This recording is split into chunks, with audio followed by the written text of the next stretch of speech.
Batman Catwoman issue 7 was a hell of a lot better issue than last month's issue. Issue 6 had no validity, no pace, no sense of story, no sense of what, like, the choices that the characters made zero sense of the story, of the characters themselves at all. Like, hey Selena, you're having identity problems. You're questioning, who am I? Where am I here? What's my future? It's like she started questioning her identity.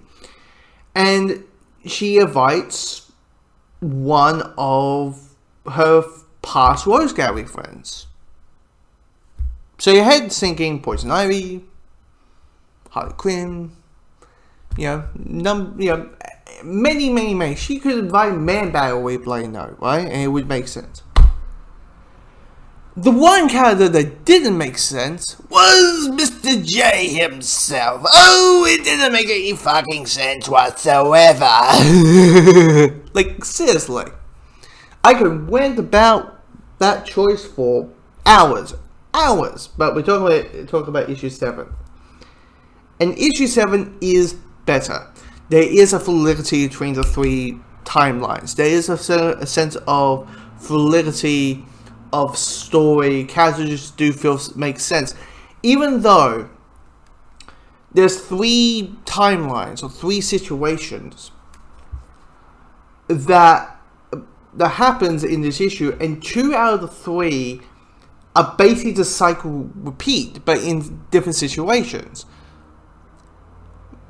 And one of them is the interesting part of it. The interesting part of this issue is the stuff in the future, where, spoiler, sorry, I probably am going to spoil this entire issue, by the way, it's head warning. But this entire issue with the future is the most intriguing. And it's not that Selena gets arrested for the murder of the Joker. It's not because it's Dick Grayson being the commissioner. It's not her being, getting the must shot again. It's not that. It's the scene where we're in the Batcave and you got Helen, who's the daughter of Bruce and Selena, who is, the new Batman or Batwoman. You say Batwoman beyond in a way, you may say. And she's questioning her father, her deceased father, about what do you see in her? What did you saw her? Why did you marry her? Why did you decide to make her being the mother of your child? Like, she's a murderer, she's a thief. Who is that? Why? And it does show that, A, she's early in her, vigilante crime-fighting career. But 2, you can sense, she is more, after this entire story, she is more of a sense of her, she's more of her father than her mother. And she sees things very black and white.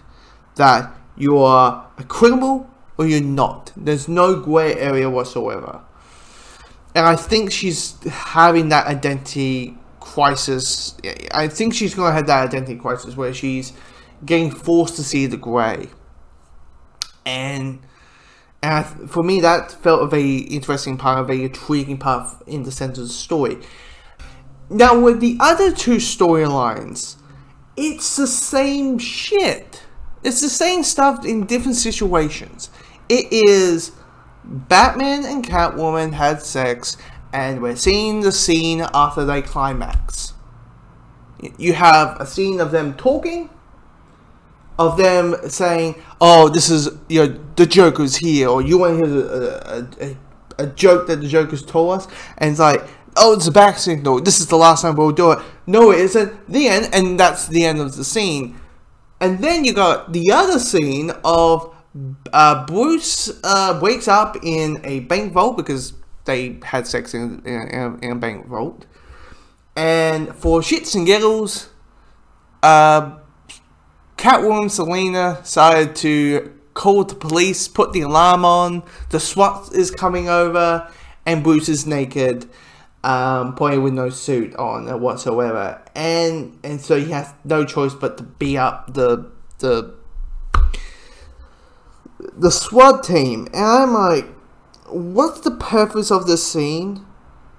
Now, I'm going to end this here, and I apologize for being cruel. I apologize for trying to give you guys some lulls, some laughter, you may say. But if you're a aspiring writer and you're going to have a sex scene, which is naturally, you're going to have some sex scenes here and there, it's a, we are a product of it, us as a species. Every living thing on this planet is a product of sex. It's a very natural, normal thing.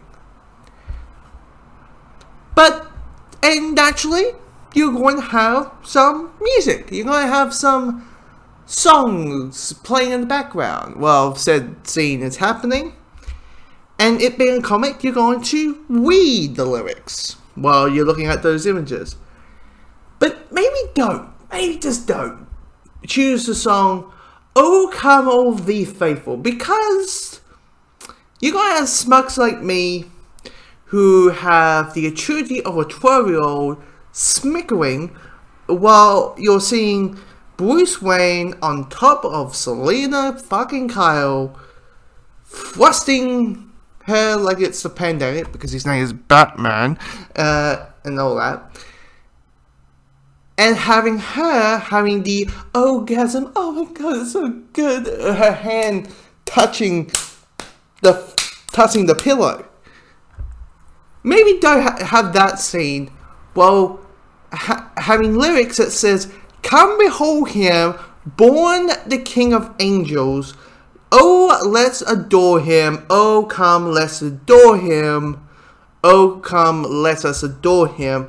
Christ the Lord." Like, seriously, maybe don't have Christ the Lord while you're having orgasm face at the corner.